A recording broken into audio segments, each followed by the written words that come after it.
Good morning. Gyanodaya classes में आप सभी का स्वागत है। आप सभी जितना अच्छा रिस्पांस कर रहे हैं वो सब बेस्ट है और हम बहुत खुश हो रहे हैं कि आपने इतना अच्छा रिस्पांस किया है। और हम सामान्य साधनों को लेकर के जो पढ़ा रहे हैं, सामान्य साधनों से बहुत उच्च व्यवस्था न रखते हुए केवल पढ़ाई पर फोकस कर रहे हैं। तो आपने जितना रिस्पांस दिया है बहुत अच्छा है। आप अपने ही उद्देश्य की पूर्ति के लिए लगे रहिए और इस उद्देश्य में आगे बढ़िए। चलिए आइए देखते हैं प्रश्नावली 9.1 पार्ट चैप्टर 8 में हम लोगों ने त्रिकोणमितीय सभी सामान्य सूत्रों उसका परिचय मुख्य रूप से देखा है और उसी का अनुप्रयोग उसी का प्रयोग हम करेंगे। कक्षा 10वीं चैप्टर 9 एक्सरसाइज 9.1 एक्सरसाइज 9.1 स्टार्ट करेंगे और यहाँ से हम लोग अपना स्टार्टिंग देंगे, क्योंकि यदि स्टार्टिंग बेस्ट है तो इससे अच्छा कुछ नहीं हो सकता। और हम लोग आगे चलेंगे, देखेंगे, बेहतर ढंग से पढ़ेंगे और तैयारी में लगे रहिए, क्योंकि तैयारी भी महत्वपूर्ण चीज़ है जो हम कर सकते हैं और करेंगे। तो चलिए आइए देखते हैं क्वेश्चन नंबर 1 9.1 का क्वेश्चन नंबर 1। चलिए देख लेते हैं और करते हैं। तो बुक में देखेंगे, पढ़ेंगे और सॉल्व करेंगे। तो चलिए आइए देख लेते हैं हम 9.1। और हमारे पास बना हुआ भी है, जो चित्र बना है, चित्र हम देख लेते हैं। एक्सरसाइज 9.1 का एक चित्र बना हुआ है। चित्र बना है क्या? ये बना है ए। क्वेश्चन नंबर 1 का सलूशन हम लोग निकालेंगे और चलेंगे। हमारा चित्र है ए बी, ए और बी है। ए अच्छे से बना लेते हैं, ए और बी है और सी यहाँ है जिस पर कोण 30 डिग्री बन रहा है और AC की लंबाई है 20 मीटर। तो हम आगे चलेंगे और बेहतर ढंग से देखेंगे। बी कोण समकोण है तो बी कोण समकोण होगा। प्रश्न नंबर 1 की ओर हम देखेंगे।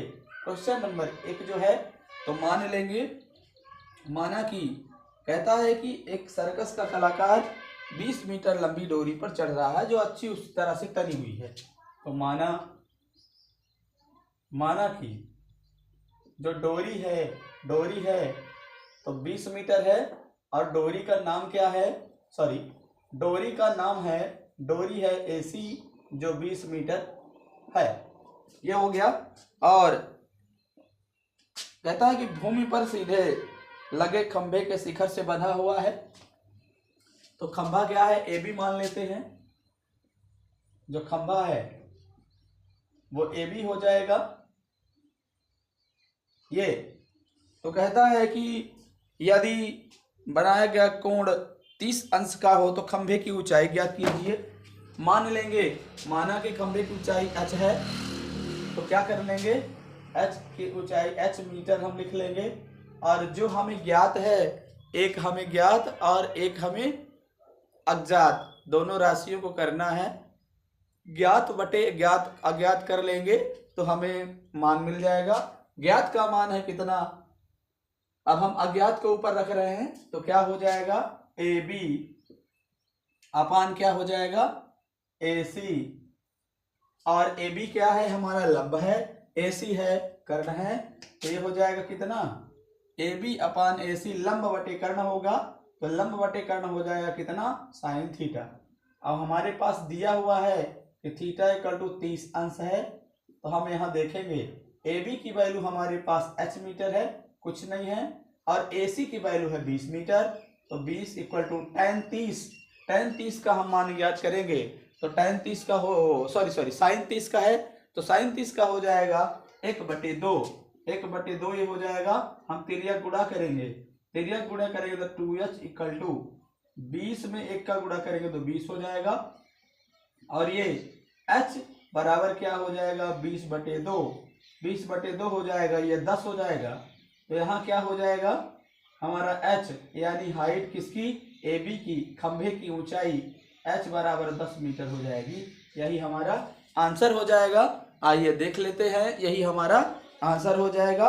खंभे की ऊंचाई 10 मीटर है, तो हम देख लिए इस तरह से, और हम लिख देंगे अर्थात खंभे की ऊंचाई 10 मीटर, अर्थात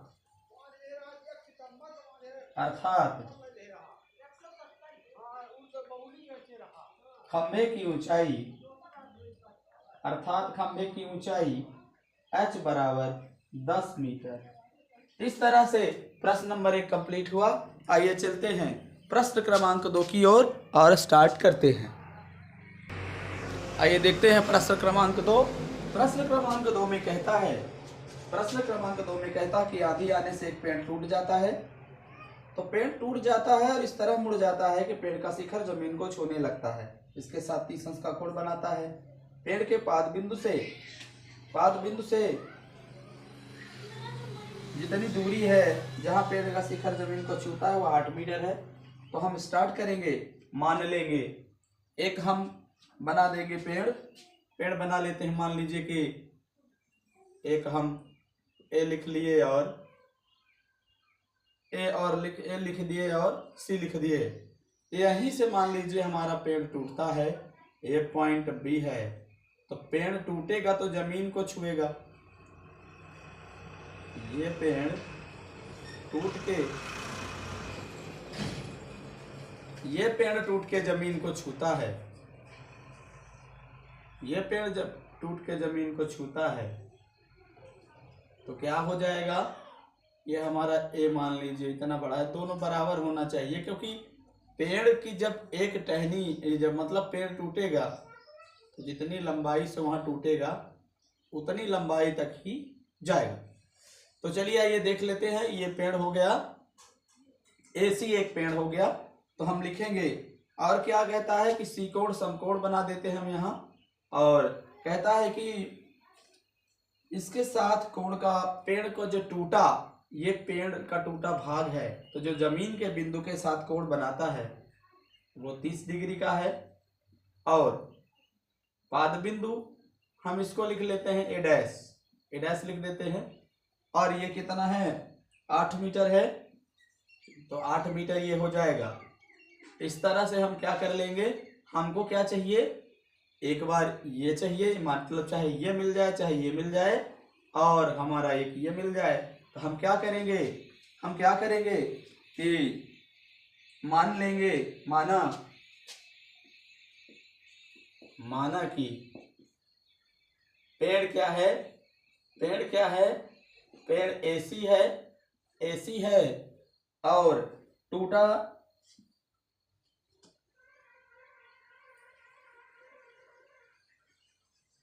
और AC पेड़ है, तो टूटने के पहले जो है, पेड़ AC है तो टूटने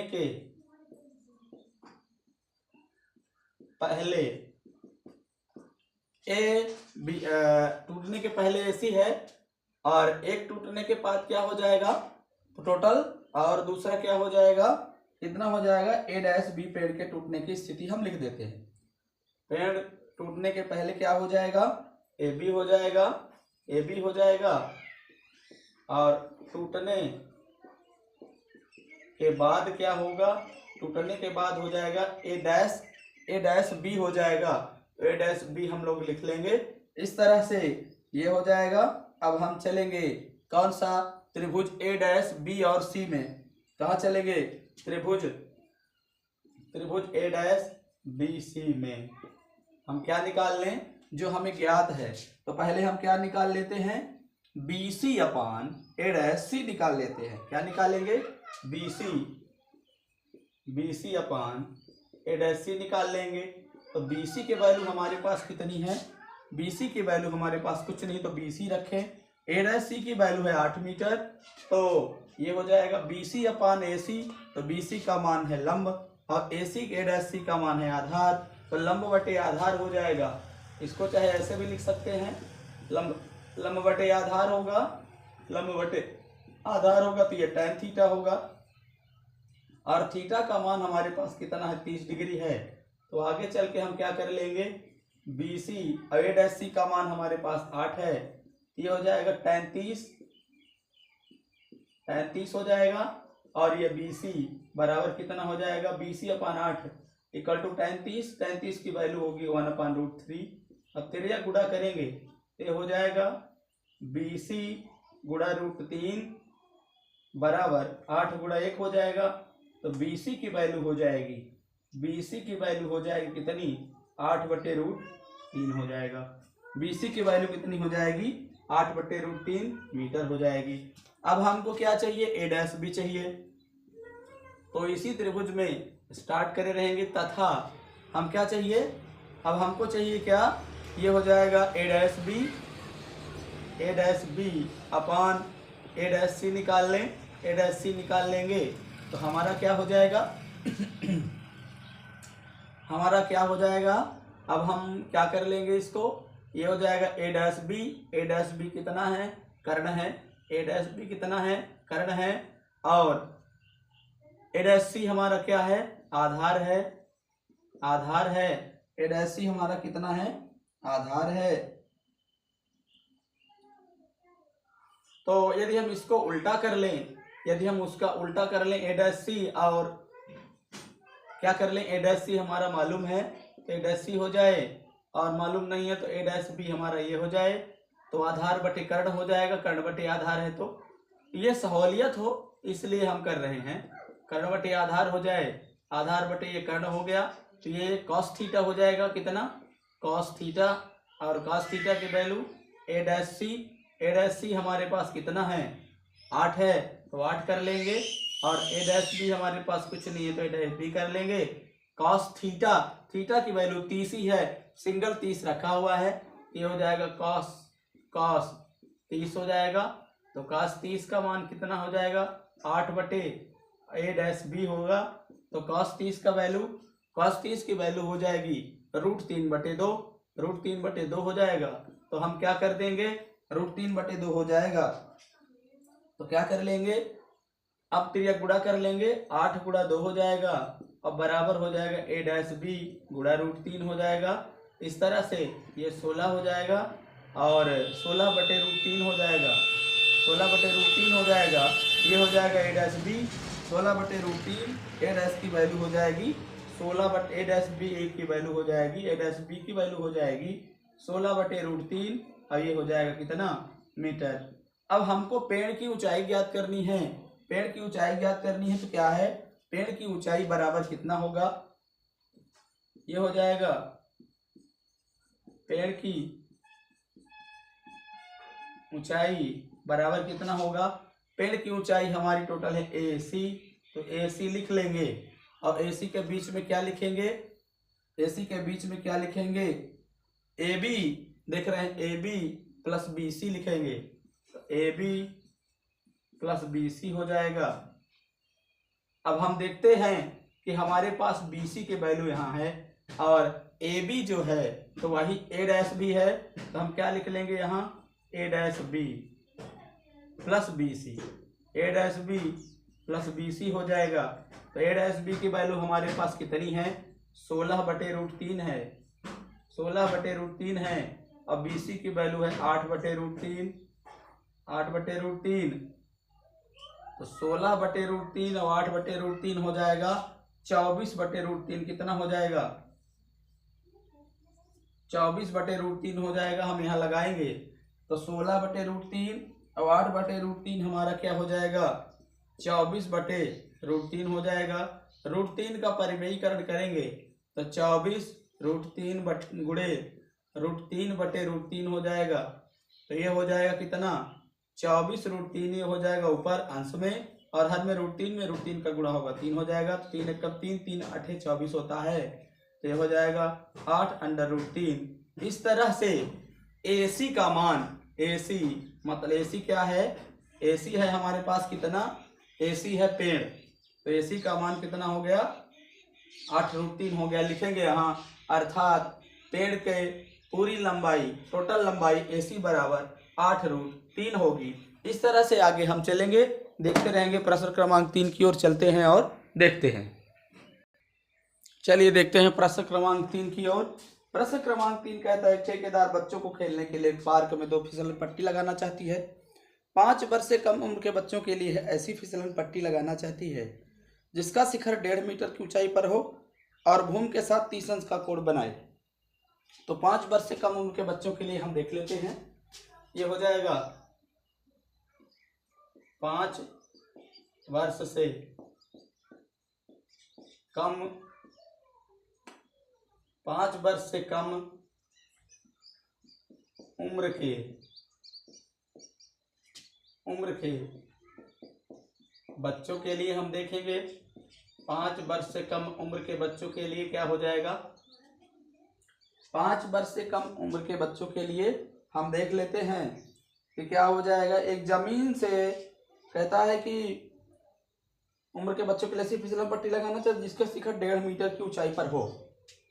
अब हम मान लेते हैं यहाँ से 2 भाग कर लेते हैं और मानेंगे कि माना कि ए बी एक फिसलन पट्टी है, वो स्टैंड है कितना 1.5 मीटर, कितना 1.5 मीटर माने 1.5 मीटर। ए बी एक फिसलन पट्टी है जिसकी ऊंचाई कितनी है 1.5 मीटर है। कहता है कि 1.5 मीटर की ऊंचाई पर हो, भूमि के साथ 30 डिग्री का कोण बनाए। तो क्या है, भूमि के साथ कितना कोण बनाएगा, 30 डिग्री का कोण बनाएगा। ये हमारा कितना हो जाएगा, बी कोण समकोण हो जाएगा। यहाँ सी लिख देते हैं। और ये क्या है, ये है फिसलन पट्टी, हम बोल देते हैं फिसलन पट्टी यही है। फिसलन पट्टी क्या है, बच्चों के लिए माना कि फिसलन पट्टी क्या है, फिसलन पट्टी क्या है, ए बी है और ए बी का मान कितना है 1.5 मीटर है ना। और जमीन के साथ कोण कितना है, जमीन के साथ कोण कितना है, जमीन के साथ कोण थीटा बराबर 30 डिग्री है। तो हम क्या कहेंगे फिसलन पट्टी की लंबाई के लिए क्या कह देंगे हम, फिसलन पट्टी की लंबाई के लिए क्या करेंगे, तो हो जाएगा कितना ए बी अपान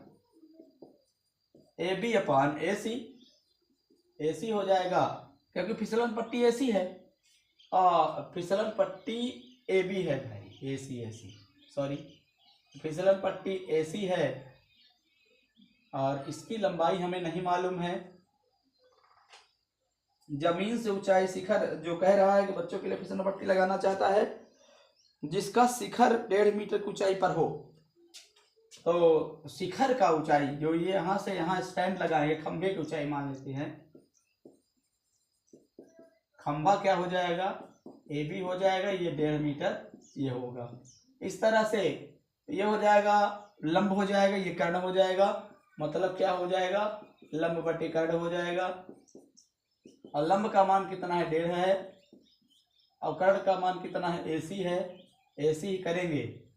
और हमारा क्या है, आगे हम देखेंगे कि लंब बटे कर्ण क्या हो जाएगा, 1.5 और बटे AC बराबर कितना होगा। हम क्या कर रहे हैं, लंब बटे कर्ण माने साइन थीटा होगा, सॉरी इसको हम यहाँ नहीं लिखे, तो साइन हो जाएगा, साइन 30 डिग्री हो जाएगा, साइन 30 डिग्री। तो लंब बटे कर्ण हो जाएगा कितना, साइन 30 का मान होता है 1/2, तो साइन 30 का मान 1/2 होगा। फिर यह गुणा करेंगे तो हो जाएगा AC इक्वल टू हो जाएगा 1.5 गुणा 2, 1.5 का दोगुना करेंगे, 1.5 का दोगुना करते हैं तो 3 आता है, तो 3 मीटर हो जाएगा। AC मतलब शिखर की फिसलन पट्टी की लंबाई बोल रहा है। तो फिसलन पट्टी अर्थात फिसलन पट्टी की लंबाई हो जाएगी, फिसलन पट्टी की लंबाई हो जाएगी, अर्थात फिसलन पट्टी की लंबाई क्या होगी, AC बराबर कितना 3 मीटर होगी। अब आगे चलते हैं। 5 वर्ष से कम उम्र के बच्चों के लिए ये हो गया था, और उससे 5 वर्ष से अधिक तथा 5 वर्ष से अधिक उम्र के बच्चों के लिए। अब यहाँ भी फिर से मान लेते हैं क्या है, फिसलन पट्टी और शिखर क्या है, जमीन से शिखर PQR मान लेते हैं। तो माना कि फिसलन पट्टी हो जाएगी कितनी, PR हो जाएगी, हमारे पास कुछ नहीं है। और इसका क्या मान दिया है, इसका है 3 मीटर होना चाहिए, 3 मीटर की ऊंचाई। शिखर क्या है, 3 मीटर की ऊंचाई पे होना चाहिए। और ये हम आगे इसको देख लेंगे। और ये हमारा क्यू कोण समकोण होगा, यहाँ 60 डिग्री बोल रहा है तो 60 डिग्री लिख लेंगे। अब हम देख लेते हैं कि PR हमारे पास नहीं है, तथा खंभा जो निकाल रहे हैं, मान रहे हैं, खंभा जो मान रहे हैं, तो खंभा PQ हो जाएगा, PQ बराबर 3 मीटर है। और इस तरह से हम क्या करेंगे, फिसलन पट्टी तो हमारा लंब बटे कर्ण मानते हैं, तो PQ हो जाएगा, PQ अपान कितना, PR हो जाएगा, PQ अपान PR हो जाएगा, बराबर tan थीटा होगा, लंब बटे कर्ण sin थीटा होता है, तो लंब बटे कर्ण हो जाएगा sin थीटा। थीटा की वैल्यू हमारे पास 60 लिखी हुई है, तो यहीं हम लिखेंगे। और PQ की वैल्यू हमारे पास कितनी है, 3 है। तो PQ अपान PR है, यहाँ पे PQ अपान PR है। तो हम क्या करेंगे, PQ ये है, PR ये है, तो हम क्या करेंगे, PQ की वैल्यू 3 है, PQ की वैल्यू 3 है, PR हमारे पास कुछ नहीं तो PR ही लिख लेंगे। और क्या है, साइन थीटा तो हो जाएगा साइन 60 की वैल्यू हो जाएगी। अब साइन 60 हम देखेंगे तो क्या हो जाएगा, 3/PR, ये हो जाएगा 3/PR। और साइन 60 की वैल्यू होती है √3/2। अब हम गुणा करेंगे, तिर्यक गुणा करेंगे, तो 3 गुणे 2 बराबर हो जाएगा PR गुणे √3 हो जाएगा। तो 3 दूनी 6 हो जाएगा, 6/√3 होगा और बराबर PR हो जाएगा, 6/√3 हो जाएगा बराबर PR हो जाएगा। तो हम देख लेते हैं, तो 6 को हम क्या लिखेंगे, 2√3 लिखेंगे, 6 को हम क्या लिखेंगे, 2√3 लिखेंगे। इस तरह से हम आगे चलेंगे और इसको देखते हैं। 6 को हम क्या लिखेंगे, 6/√3 को हम कैसे करेंगे, 6 को लिख देंगे 2 गुणे 3/√3 कर देंगे, √3 बराबर PR। अब देखते हैं आगे, अब जैसे ही PR यहाँ लाते हैं, PR जैसे करेंगे तो 3 को हम √3 गुणा √3 लिख सकते हैं, तो √3 गुणा √3 ये हो जाएगा, अपान में कितना √3 है ही, √3 से √3 कट जाएगा, तो बचेगा कितना, PR इक्वल टू क्या होगा, 2√3 मीटर। यही हो जाएगा, अर्थात फिसलन पट्टी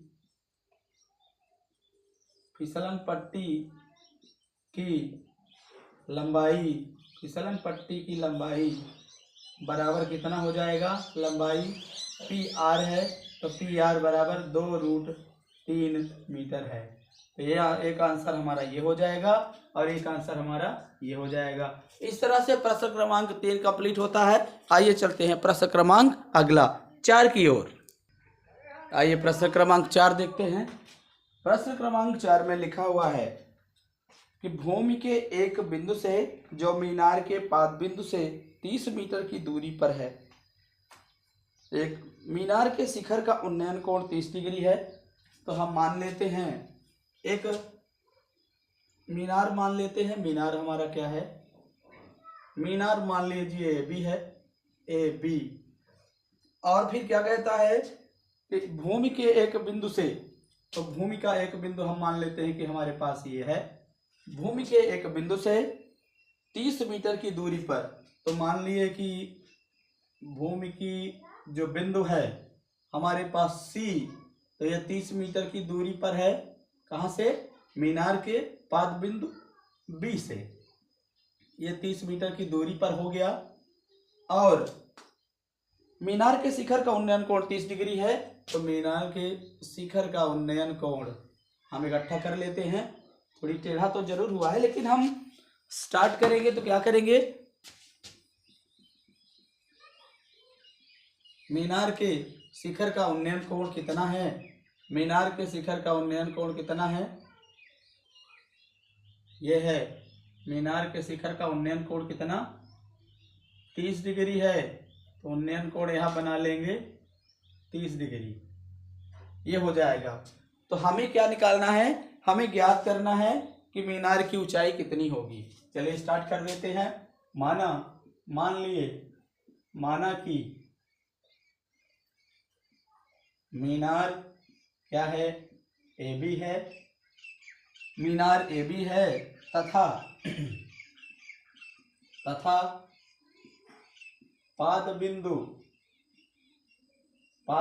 B से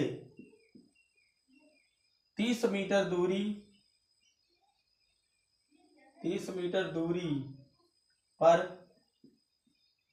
पर बिंदु C है, अर्थात क्या हो जाएगा, BC बराबर 30 मीटर। इस तरह हम क्या करेंगे, अब जो हमें ज्ञात है वही हमको मीनार की ऊंचाई ये भी निकालनी है, तो जो हमें ज्ञात है वही हम स्टार्ट करेंगे। तो ये हो जाएगा लंब बटे आधार हो जाएगा, मतलब AB अपान BC हो जाएगा। AB अपान BC हो जाएगा। और जब लंब बटे आधार होगा तो लंब बटे आधार का मान कितना है, लंब का मान हमारे पास AB ही है और आधार का मान BC 30 मीटर है। तो AB का मान हमारे पास नहीं है, तो लंब बटे आधार हो जाएगा tan थीटा, और थीटा की वैल्यू हमारे पास कितनी है 30 डिग्री।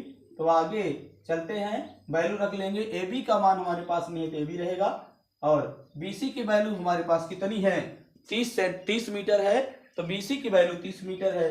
30 मीटर यहाँ रख लेंगे बराबर tan 30 ही रहेगा, tan 30 रहेगा। तो tan 30 की वैल्यू पता करनी है, tan 30 का मान कितना होगा 1/√3 होगा। तो आगे इसी को पुटअप करते हैं, 1/√3 हो जाएगा। अब मल्टीप्लाई करेंगे, त्रिया गुणा करेंगे तो हो जाएगा कितना, AB गुणा √3 बराबर 30 गुणा 1 हो जाएगा।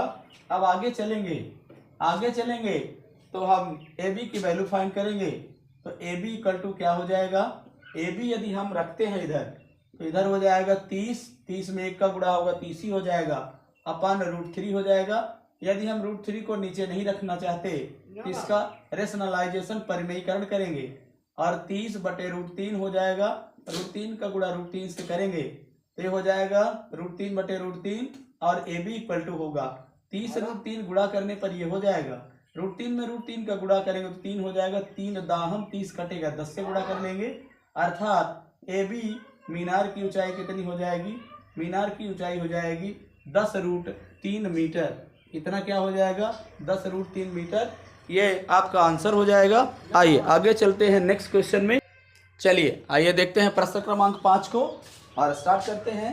लिखा है प्रश्न क्रमांक 5 में कि भूमि से 60 मीटर की ऊंचाई पर एक पतंग उड़ रही है। पतंग में लगी डोरी को अस्थायी रूप से भूमि के एक बिंदु से बांध दिया गया है और भूमि के साथ डोरी का झुकाव 60 डिग्री है। यह मानकर कि डोरी में कोई ढील नहीं है, डोरी की लंबाई ज्ञात करनी है। तो चलिए आइए देख लेते हैं और हम लोग बेहतर ढंग से करते हैं। तो क्या लिखा हुआ है, मान लेंगे कि हमारा पतंग क्या है, के है। यहीं से स्टार्ट कर लेते हैं। पतंग हमारा क्या है, के है, इतनी दूरी पर चला गया है और हमको क्या कहता है कि भूमि से 60 मीटर की ऊंचाई पर एक पतंग उड़ रही है। तो भूमि पर कोई बिंदु हम मान लेते हैं कि ए है, भूमि पर कोई बिंदु मान लेते हैं ए है। ए से 60 मीटर दूरी पर हमारा पतंग है, काइट बेस पतंग होता है इसलिए हम इसको मान लिए हैं। और क्या कहता है, जिस बिंदु से पतंग की डोरी को बांधा गया है तो वह मान लेंगे कि सी है या बी है, बी मान लेते हैं। तो पतंग की डोरी तनी है, बिल्कुल ढीली नहीं है। पतंग की डोरी तनी है, ढीली नहीं है, यह मान के चल रहे हैं। 60 मीटर की ऊंचाई पर है और यह क्या है, उन्नयन कोण इसका कितना बनता है, भूमि के साथ झुकाव 60 डिग्री का होता है, ये 60 डिग्री हो गई। और ए से बी, तो कहता है कि मान करके डोरी की लंबाई ज्ञात करनी है। डोरी की लंबाई मतलब ये है के, तो हम यहाँ पे लिख देते हैं डोरी ये है और हमारा 60 मीटर है और जो ये बिंदु है तो इसको हम लिख लेते हैं माना कि